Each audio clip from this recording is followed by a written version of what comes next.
Kristen. And I'm Bethany. And this is Looking for the Middle, the Christian Girl's Guide to Modern Dating. We're here to help you date with confidence while honoring the Lord and to show you that your identity and contentment are in Christ. We're going to give you the tools that you need to date successfully and be set up well for success in a godly marriage. If you've ever felt like you didn't really belong with any of the extremes in dating today, well, you're not alone.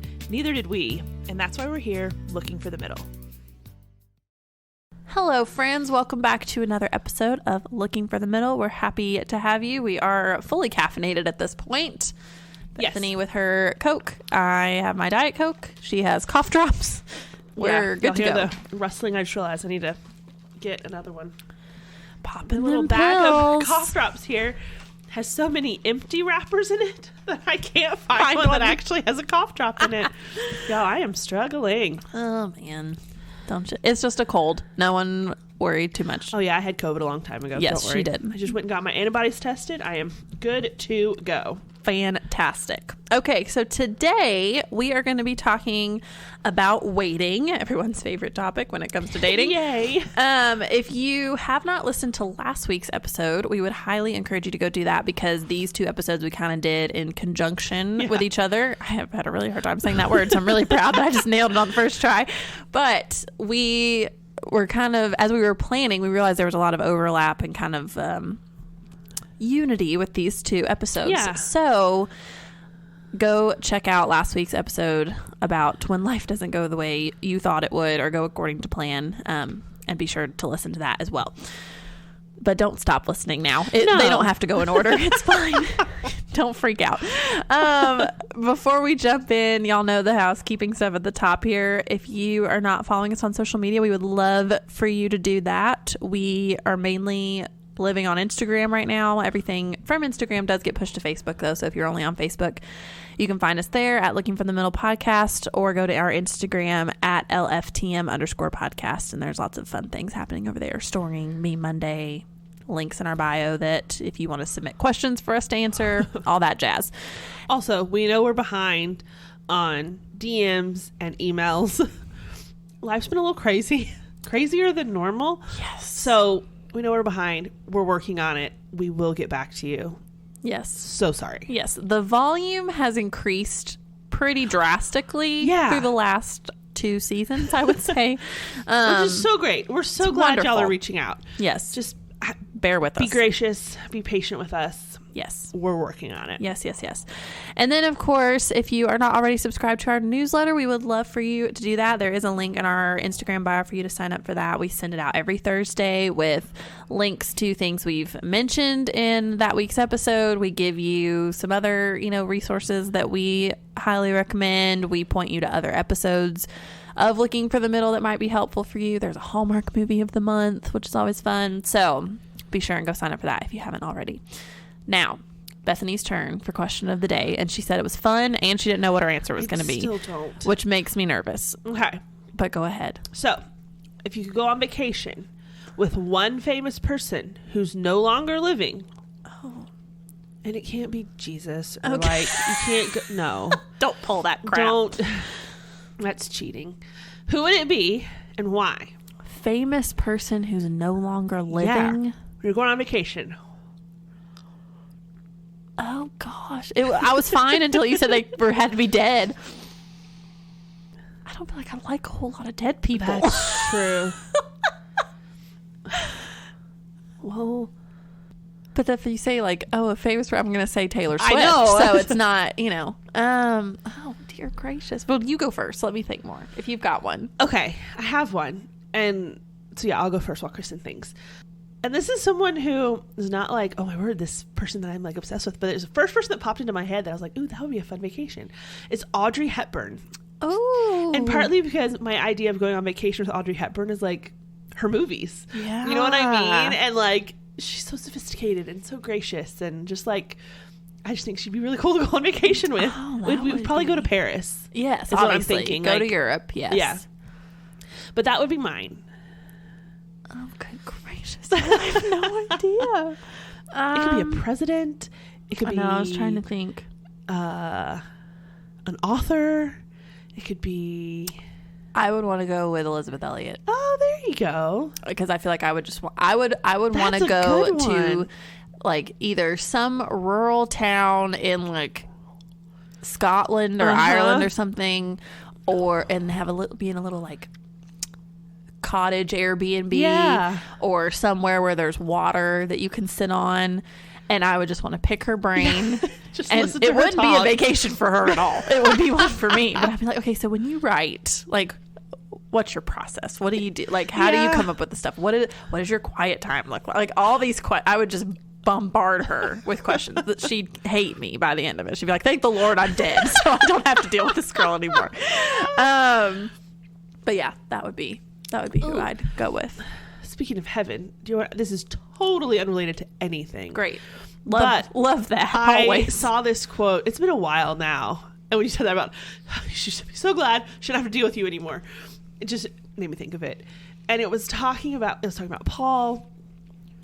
And the quote was something to the effect of, the power of the gospel is that the Christians that Paul murdered were cheering at the gates of heaven when he got there. Oh, that makes me want to cry. Anyway, it's totally unrelated to everything, but just think about that. Gosh. Like, that is so stuck with me for a Wow. while. Have you seen that picture on Instagram? Are you crying or are you No, sniffling? I Okay, I was like, wow, Been over the sniffles. Bethany's crying, y'all. It's a big deal. But I can't remember who posted it, but it's a picture of at a baseball game, and the guy's rounding third. He just hit a home run, and his team's like waiting for Yeah. him. And the caption was like, I love pictures of home run hitters rounding third, because I feel like this is what, when you get to heaven, this is what it's going to feel like. This is a picture, like, not even one that Not does it even justice, close, yeah. but just that moment of, here you come. Here we and are. like everybody's like cheering for you and like jumping on you when you get in. Like, how cool that's going to be. Yeah. Oh, that makes me want to cry. Yeah. Oh, man. Wow, Okay. she said it was a fun question. That just got real like deep and emotional real fun, quick. but then you started talking about heaven, and here we are. Yes. Oh man. All right, guys. So let's jump in. Hold on, I've lost the outline. Okay. Well, Let me find it. I have like 28 million tabs Oh, open dear in my gracious. browser window right now. Okay, there it is. there it is. All right. Bethany's computer is representative of the female brain. It's Yes. fine. Okay, so let's talk about, what are you waiting for? What's the point of waiting? And waiting, I feel like, is the equivalent of a curse word to a single Christian female, because we just really hate that word. Well, wait is a 4-letter word. That's so true. That is very there's true. that. It just kind of fits. So, just some like initial thoughts on waiting, is we're gonna be asking a lot of questions today, answering a lot of questions, because these are questions we've asked. I'm sure these are questions that y'all have Still asked. ask. Yeah, while y'all are waiting. Because again, the nice thing about last week's episode and this week, like, yes, we're applying it to dating mainly because we're a dating podcast. Duh.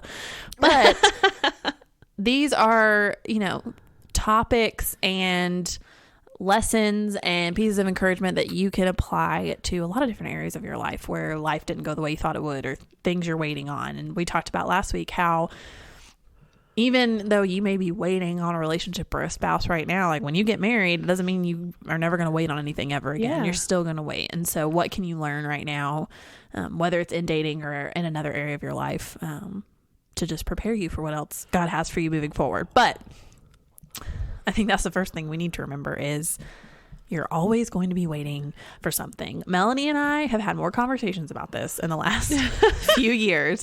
It's become a joke of, you wait on one thing and then you get it, and then, oh, now we're waiting on something else. And it's, it's just this constant thing. But I also don't think it's a coincidence that, patience is a fruit of the Spirit. Patience is the first characteristic of love that's mentioned in 1 Corinthians 13. Like, the Lord really values patience, and there's no way for you to practice patience except by waiting, unfortunately.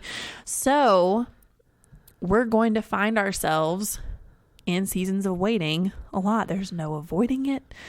There's no, dodging it. There's no suppressing it. It's part of life. And I think What's cool though is that waiting is part of the pruning process. You know, there are a lot of different pieces of imagery around gardening and planting and harvesting and farming and agriculture and all that kind of stuff throughout scripture, which I think is really cool and is a really good, like, tangible way for the Lord to teach us.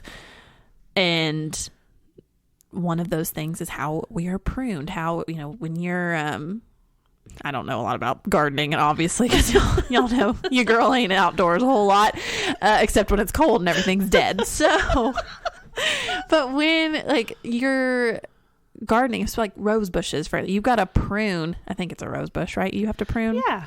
You've got to cut back for it to grow more.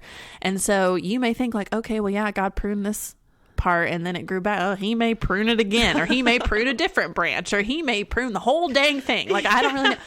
But I've been watching these, stick with me, this is going to feel random, but I promise there's a point. So I've been watching these YouTube videos.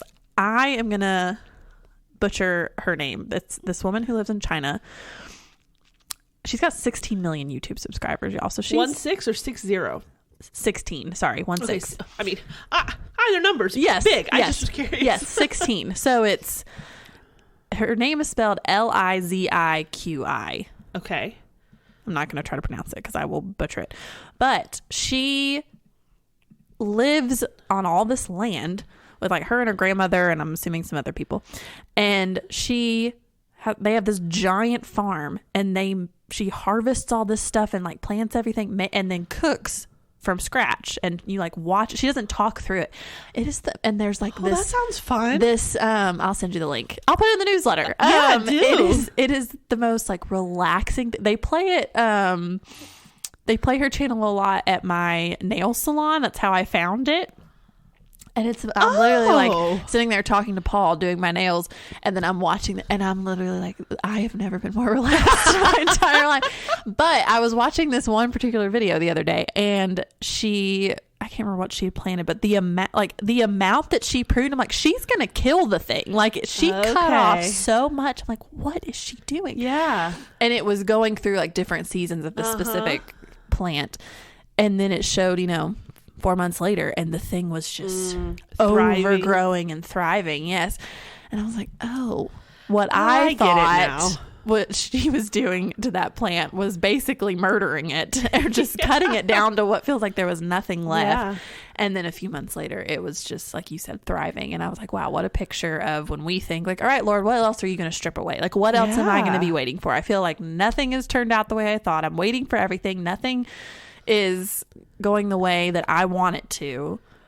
But then who knows, like, what God is pruning so that you can thrive in a way that you never would have expected. So I just thought that was a cool, like, picture. Well, I guess. And just think about the two different perspectives in that.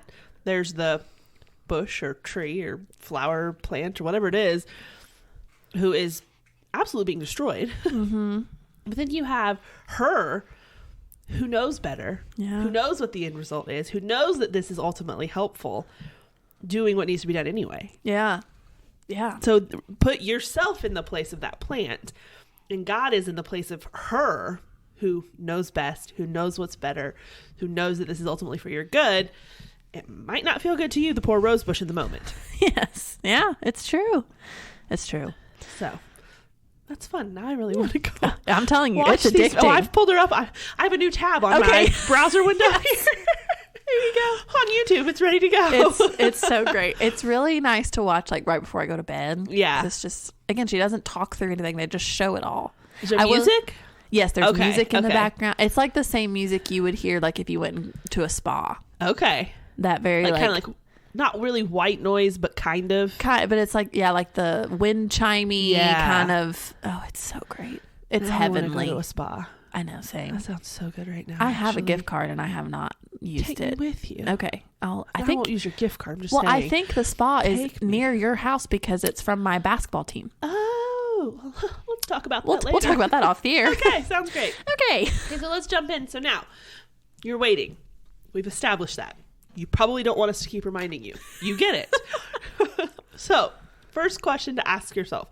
What is it that you are actually waiting for? at the surface, it's easy to just say, oh, I'm waiting for a boyfriend, or I'm waiting for a husband, or a relationship, or whatever. Mm-hmm. But deep down, like, take it a step lower. What are you actually waiting for? You're probably waiting for companionship, love, acceptance, someone to tell you you're funny, someone to tell you you're pretty, someone to bring you food. I'm getting off track here. But the things you're really most likely craving or desiring are going to be what a boyfriend or a husband can give you in your mind. And if you only think about it in terms of I'm waiting for a boyfriend, full stop, the likelihood of you just dating anyone who comes along is going to be higher. If you just want a boyfriend, then the first guy that comes along who shows any sort of interest, great, let's get married. Because you just wanted a boyfriend, you just wanted a husband. All the other stuff doesn't matter. So take it a step further and say, okay, I am waiting for someone that I can serve the Lord with better than I do by myself. Accountability, someone to just go through life with, someone, that companionship, love, acceptance. Like we said, those other things, those are what you're looking for. That's what you're most likely truly waiting for. And then you have to stop and say, okay, so what about this guy will provide that? Or what qualities in a guy should I look for to provide those things? It's not just a matter of, I want a boyfriend. Or if that is where you're at, maybe that's why you're waiting a little bit. Like you need to get to that point. The Lord's taking you to that point of saying, okay, what truly is most important? Is it that I just want someone to hang out with on a Friday night? Or is it that you're looking to build a relationship based on commitment and service and humility?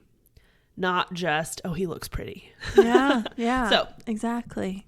Stop yourself and say, okay, what is it that I'm actually waiting for right now? Yeah, it's not just, oh, I want a boyfriend. Like, what kind of boyfriend do you want? Yeah. What kind of husband do you want? What kind of relationship do you want to be in? Because remembering what it is you're waiting for rather than just focusing on the waiting itself, that's what's key. And we can get so bogged down with the waiting process that we lose sight of the purpose behind our waiting if we're not careful. Like you just said, like maybe for the longest time you've just wanted a boyfriend and that's been it. And maybe God is trying to like use this time to like, okay, well, let's refine what exactly it is you're looking for. Yeah.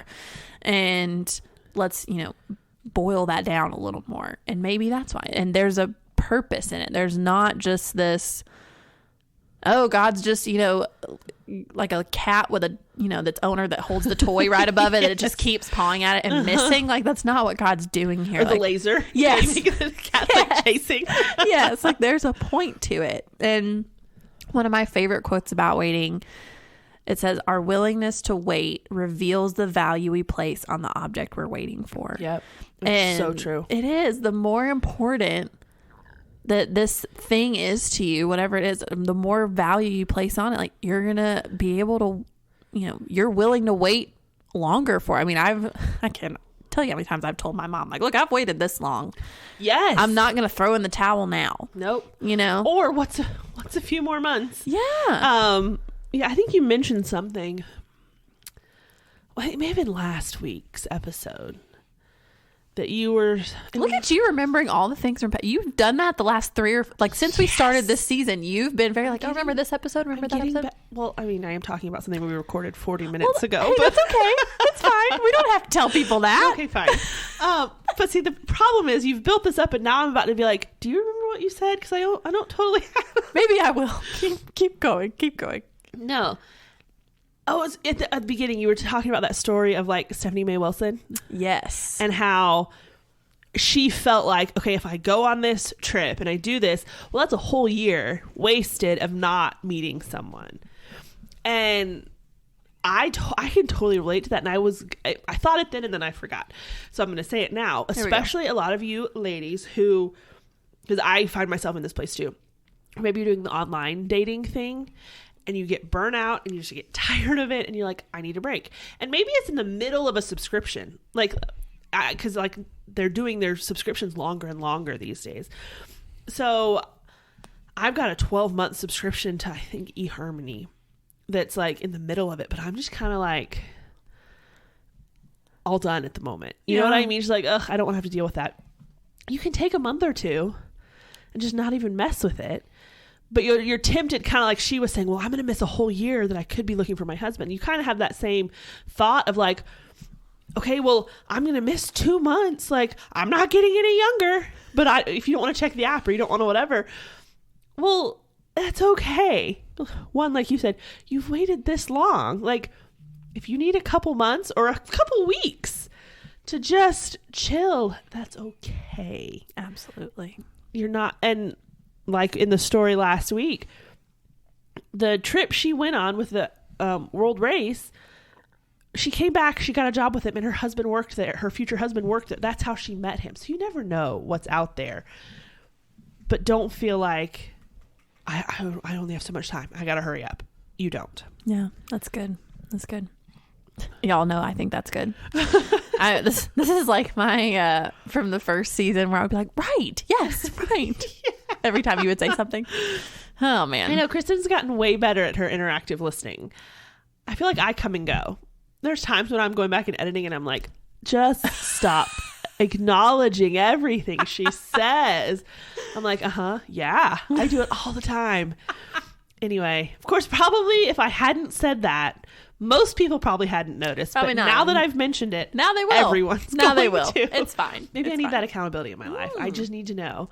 There you go. That's it. No. So but I will say, if you're tempted to like just push things through and like hurry up and not take those breaks and not build in some rest in your waiting, like that's okay.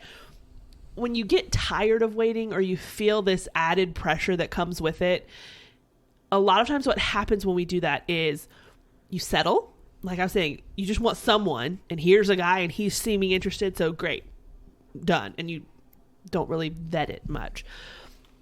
You make poor decisions, whether that's in who you're going to date, red flags you overlook, boundaries you cross, whatever that is. When you're tired of waiting, you're going to do whatever you have to do to get someone or keep someone. And that's not a place you want to be in. And then when you find yourself in that place of pushing through red flags, pushing through boundaries, doing whatever you have to do to keep this person or get this person, in the process of doing that, because you're not obeying the Lord, you're not pursuing him first, you're distancing yourself from him. There is no being still, or neutral when it comes to pursuing. You're either pursuing and getting closer to him, or you're moving further away from him. So in those instances, you have said, I'm tired of waiting. God, I don't think your plan is best. I'm going to make this work myself. Now, I know most of you would not consciously say that, but that's what your actions are saying. And so you are putting that distance there that goes back to last week of, okay, life hasn't gone according to plan because you've made bad choices and you're having to come back and deal with the consequences and get back on track. This is how that happens. Okay, so we've talked about, to ask yourself, like, what are you actually waiting for? And we've talked about what happens when you get tired of waiting. Now let's talk about, like, what's the true purpose or point of waiting? And I'm going to give you the very Christian answer, but we all need to be reminded of this. It's becoming more like Jesus. I think something we so often overlook about the life of Jesus is that he did not start his earthly ministry till he was 30. What I wouldn't give for more information about Jesus's like childhood and like his teenage years. I've always been fascinated. Yeah. Like why, I would love to know why that wasn't included in scripture. And I'm sure, I can, we'll find out in heaven one day. But it's like, why did we only get his birth and then fast forward 30 years? But that's a long time. I'm not even 30 yet. So you think like, he's my age. I'm like, we got another year and a half before I can even get going here. And then he only has 3 years. And the amount of patience and restraint and trust. You think you're God in human form and all the things you could be doing or that you could do. Like, there's no telling the situation. You can only imagine what he, like, I could do that, but no, it's not my time. Or, oh, I could help here, but this is not my time yet. And he modeled patience so well. And even, what did I hear somebody say the other day? It was like, Jesus was always going somewhere, but he was never in a hurry. Yes. And so there was always a purpose. There was always, a destination in mind where he was headed, where Yeah. ultimately it was the cross, but he was never in a hurry. You never read a verse that says Jesus ran. Like, even when he went to go raise Lazarus from the dead, he was Yeah. not in a rush. And Hold on, we're having slight technical difficulties here. Bethany just knocked her mic over. So sorry. Oh gosh. But waiting and being patient in a way that honors the Lord, like, that's how we become more like Jesus. That's just one way we become more like him. And so again, we talked at the end of last week's episode about setting our mind on things above and not on things of this earth. Like, we have to remember that as Christ followers, our ultimate goal is to become more like Christ. Yep. And if this is one of the, if waiting is one of the tools God's using in your life right now to do that, then okay, may not be your favorite tool. Again, I'm sure the rose bush, if it had like a face, the facial expression it made when the pruning scissors came out would not be ideal. Okay. So like, oh crap, here we go again. But again, that's what has to happen for that plant or bush or tree or whatever to thrive. And the same goes for us. And so it's a great way for us to become more like Christ.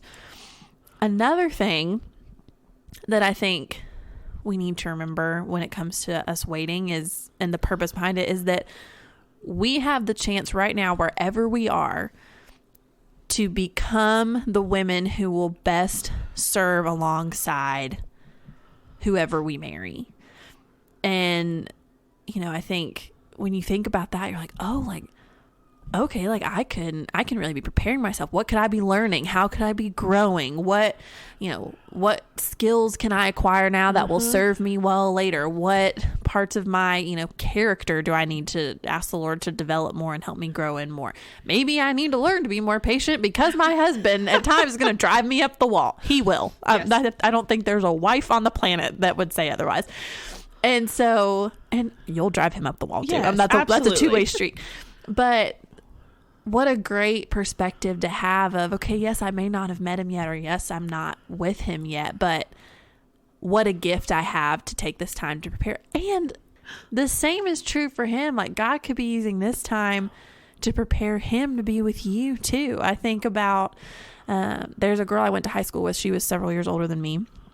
And when she got married, her and her husband both journaled pretty frequently. And so when they got married, they kind of compared notes, I guess you could say. And they were able to look and see like, oh, wow, I was ready here, but then you were going through this. Or he was like, oh, like I was good here. Like I was so ready for the Lord. And she was like, oh, well, I was walking through this. Yeah. And you have no idea what your other person, what God may be teaching them, what he may be bringing them through, what he may be healing them from. Like, you have no idea.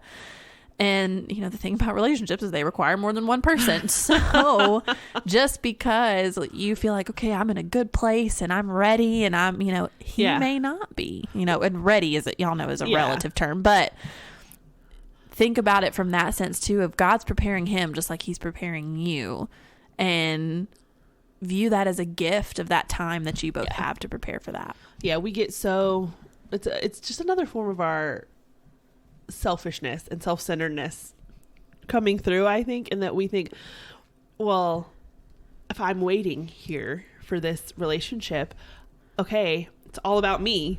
Why is God not giving this to me? Why am I not at the place I want to be? Blah, blah, blah, blah, blah. It may not be about you. It's true. You may be learning nothing more than how to depend on the Lord and trust him and wait patiently. He may be doing a mighty work in that other person's life right now. Maybe they don't even know him yet. Like, you don't know. It's not always about you. But we always think it is. So instead, focus on growing in grace, in gratefulness, in humility, in dependence on the Lord, and in diligence in doing all of those other things. Because you may have a good handle on all of those, but I guarantee you none of those are things that we will ever, like we've talked about. You don't get married because, you're suddenly content in Christ completely. You don't have to worry about that anymore. You're never going to be as gracious as you ever could be. You're never going to be as grateful as you could be. And I think that's one thing that is really helpful when you're in this season of waiting, because you don't have something that you want, look around at the things you do have. Be grateful for what's in your life now. Be grateful for the things you have now that you were waiting for then. There's always going to be something, you know? And so, yes, I think as single women, an extended period of singleness is a fantastic time to focus on being grateful. Yeah. I've said this analogy on here before, but I'll say it again because I think it's worth repeating. If you think about, you're walking down a sidewalk and God is just giving you one gift after the other, just throwing all this stuff at your feet. You're like, oh my gosh. And you can't even be grateful for any of it because you're looking for the one thing that you want that he's not giving you. Like, you wouldn't do that. Like, I mean, in theory, you wouldn't do that. But then how often do we find ourselves doing that if, we look around and if we really open our eyes, like, wow, look at the friends God's given me and look at the community he's given me and look at the opportunities he's given me to serve and how he's blessed me here and how he's done this and how he's done that. And no, I don't have a boyfriend or no, I don't have a husband. And we've got to be so careful that one unmet desire doesn't ruin the way we see every other blessing God's given us because he has given us so much. And so, like you said, gratefulness is such an amazing thing to practice during this season of your life. So the last question we're going to answer and then we'll wrap up is what to do or what should you do while you're waiting? Which sounds like an oxymoron. You're like, Kristen, I'm waiting. What else do you want me to do? But we did an episode on waiting. I think it's been a few seasons ago. Yeah. But we talked about the difference between like active waiting and passive waiting. I'll put that in the newsletter. Yes. Lots of things in the newsletter. It's going to be a big one. But this isn't I'm going to sit on my couch and wait for the Amazon guy to show up with my husband or end up marrying the Amazon guy if it, depending on who he is. But this is we can still be doing something. And so, Bethany, what is that? What do you think that looks like? A question. I know we're answering a question with a question now. So Christ-like of you. What Jesus did. It's true. He very rarely answered questions with a straight answer. So look at you becoming more like Jesus. Here's my question. And we probably should have talked about this before we had spent 2 entire episodes talking about waiting. Okay. But my question is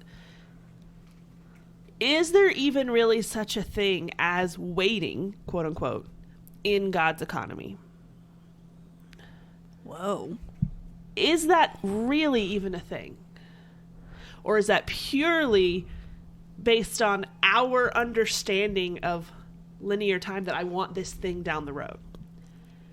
Because in my brain just exploded. It's fine. I'm fine. Because we're waiting for that thing down there. But God's teaching you to be patient today. God's teaching you to be dependent on him tomorrow, and he's teaching you to be more grateful on Saturday. So my question is that even such a thing? And I think in our minds, we're waiting through the stuff we have to put up with until we get to what we want. Right? Yeah. But is that even biblical? Is that mindset is that how Jesus looked at his earthly ministry? Got to wait through these first 30 years of my life where I get to do what I really want to do. Or when he was 12, was he in the temple teaching and his parents couldn't find him? Yeah. And he said, I'm in my Father's house. Like he was going about the business of doing what he should before that happened. Yeah. Dang. I've never thought about it that way. So just think on that. Yeah. I waited to the end because if we said it at the beginning, it'd be a really short episode. Mind blown, and then be like, yeah, we're done. Wow, it's so tough for me because of, and I think a lot of this has to do with my, how I'm wired, but I also just think that's part of being human of like, I am such a planner and such a live by a schedule and my color coordinated calendar and, everything is so like, we're so tied to time. The time and the things of this world. Mm-hmm. That you're like, wait, God doesn't even... What matters on an eternal perspective. And God doesn't even... He's not even bound by time. Like, no. What? So... Yeah, if I think about that too hard, I'm not going to sleep tonight. It's fine. But I do... There's a quote I've seen before... I don't know where it came from. I don't know who said it first. It was not me. And I'm sure a lot of y'all have heard it too. That basically says, until God opens the next door, praise him in the hallway. Because you talk about, you're in the season of waiting, which is closed door after closed door after closed door, especially in the realm of dating. Break up, this didn't work out, that didn't work out. All these doors are getting shut. So what do you do in the meantime? Praise the Lord in the hallway, where he's put you. Praise him there. And as I was going through thinking about this episode, there's a song, which we'll put in the episode. In the newsletter. There's going to be so much in it. But there's a song that is, I can't remember who it's by now, but I think it's just called Waiting. It was in Fireproof, I think. Remember Fireproof, the movie? Yes, I forgot about that movie. So anyway, I love this. It's kind of long, but I'm just going to read the lyrics to this here. And I want you guys to, as I'm going through it, it's talking about I'm waiting on the Lord.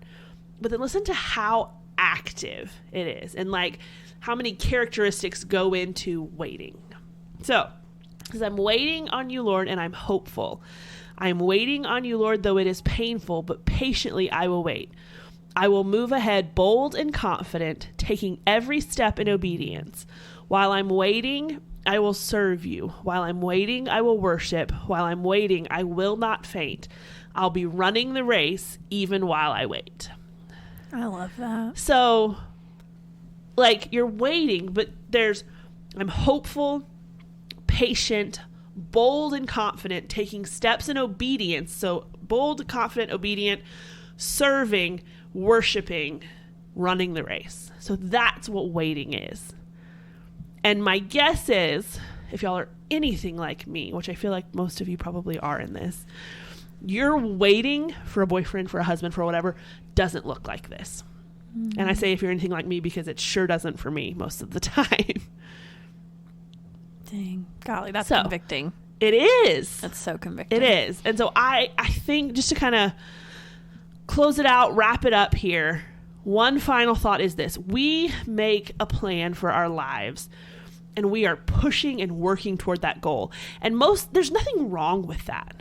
The Bible says, man plans his way, but the Lord directs his steps. There's nothing wrong with making a plan. Your life should not be some willy-nilly chaotic mess.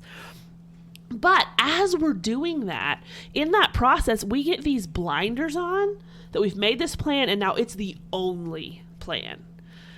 And then when that doesn't happen like we thought it would, we kind of just flounder. You know what I mean? You're just kind of like, okay, now what? There was no plan. That was it. There was no plan B. There was nothing else. And I think that shows us in that moment that our plan for how our life here on earth should have gone was the most important thing to us. Because our life has been derailed because something didn't happen the way we thought it would. And we don't know what to do when that doesn't happen. When it doesn't go according to plan, we're lost. But that's not how God designed the Christian life to be lived. Our life of service to the Lord and becoming more and more like Him is the ultimate and should be the most important plan. Whatever that looks like, that's what our plan should be. And then everything else kind of falls under that. And while you might be waiting for that one thing you're looking for on your plan, the life of a Christian is not one that should ever be characterized as a whole by waiting. Am I waiting for a husband? Yes. Because of the fact I don't have one. Obviously, I'm waiting for one. But should my life as a whole ever be characterized as one of just waiting? No, it shouldn't. It should be one that's hopeful and patient and bold and confident, obedient, serving, worshiping, running your race. And that goes back to what we've talked about since the very beginning of this podcast. Be running that race. And then see who comes alongside, is running at the same pace and is going in the same direction as you. And then notice those people. Date those people. But if they're running their race and you're standing there just waiting, they're going to pass you by and never even see you. And vice versa. The only way you're ever going to notice them is if you're going the same direction at the same pace. So as much as I hate it, get out there and run. We all know how I feel about running.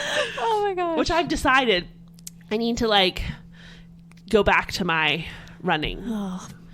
do. God bless you. Because I still don't like it any more than I did before. So I'm like, you know what? I should go back to doing something I don't like. Wow. You're a better person than me. I don't know about that. I'll probably whine in about it the that whole sense, time. Okay, and that one thing I can be, yes. In a lot of ways. Oh, man. But definitely that one. I would, no question. No, that's all so good. I'm literally staring at our notes, y'all, and I'm like, this is all going in my journal later. Like, I needed this. This is so good. So we'll kind of wrap it up there, as Bethany just said all of that so beautifully. Our closer at it again. But we hope that this episode and last week's were both encouraging to y'all, you know, and maybe even if you're not in a waiting season currently, we hope that you will bookmark these, as you will inevitably be waiting for something down the road. At some point. Or share it with a friend who you know is going through a season of waiting right now. You know, Yeah. One of the best things, or one of the things that helps me the most when I'm waiting, is to know that I'm not the only one who's waiting on something. Yeah. And, you know, that's something Bethany and I have both talked a lot about. It's something I talk with Melanie a lot about. Even, you know, friends who are in different seasons. Like, that was something after Mel got married. I was like, well, good for her. No, I'm kidding. Mel, if you're listening, I was very happy for you. But it was like, okay, well, she got that thing and I'm still waiting on it. And then the more we talked, it was like, okay, before she had TJ, she's like, oh, she's waiting to have a baby, or they're waiting to get a house, or they're waiting for this, or they're waiting for that, and I'm waiting for other things. And yeah, we're in completely different seasons, but waiting does not discriminate against certain seasons. Like, it is always going to be a factor. And so if you know somebody who is waiting on something, we hope that you will share this week's episode with them, as well as last week's, or any episode you've liked in the past. That too would be wonderful. We would greatly appreciate it. So thank y'all so much for being here. We'll be back on Friday with a Backstage Pass episode, which will be a question from one of our male listeners. If you are a male listener and you have a question you would like us to answer on the air, we have a button in our Instagram bio called Backstage Pass Submissions. You can go there. There's a little form and you can fill out your question anonymously, and we pick from those when we answer questions on Backstage Pass. So we would love for you to do that. But we'll talk to y'all on Friday. Until then, I'm Kristen. And I'm Bethany. And this is Looking for the Middle.